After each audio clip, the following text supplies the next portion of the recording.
God's Word Express.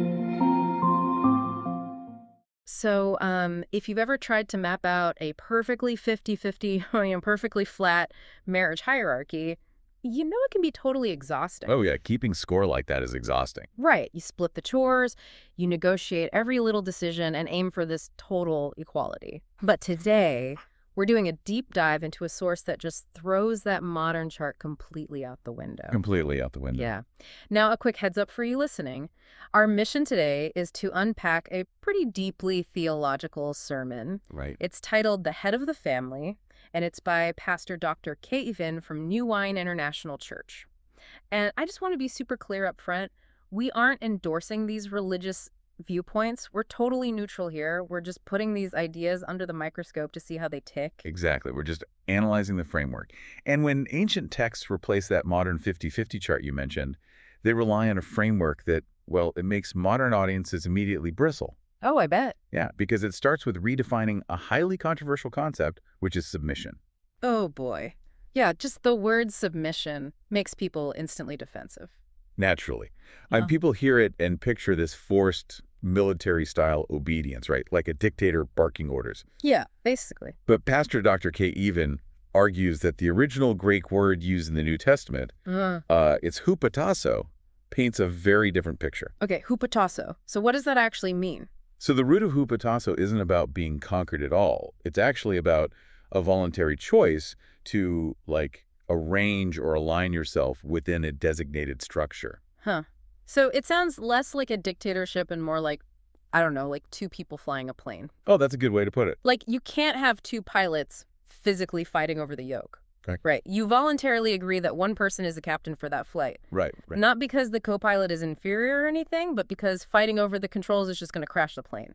That's spot on. That voluntary aspect is basically the linchpin of his whole argument.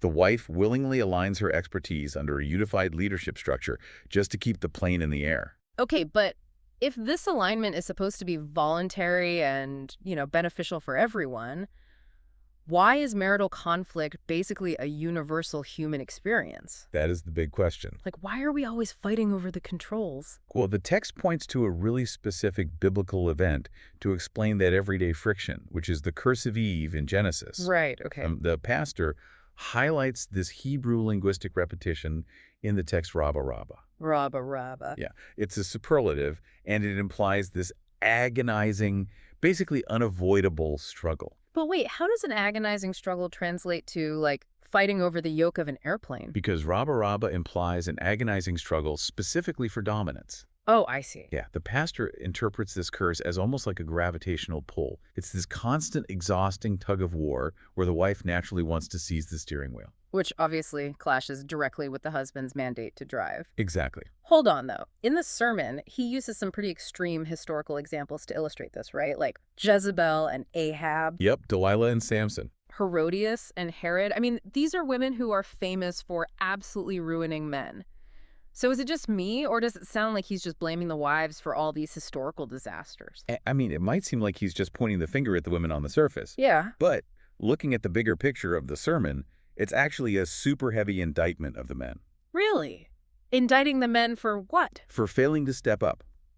And this brings us right to the core of the pastor's message about the husband's actual responsibility. Okay, let's unpack that. It revolves around another Greek word, echa, which means to allow, to let go, or to essentially not interfere. Wait. The husband is supposed to be the leader, but his main job is to not interfere. That sounds like a total contradiction. It does, right. But it's about knowing exactly what to control. A smart husband doesn't micromanage. Right. As the kephale, which means the head or the cornerstone of the family, his duty isn't to dictate minor details. Like what color to paint the living room or how to organize the kitchen cabinets. Exactly.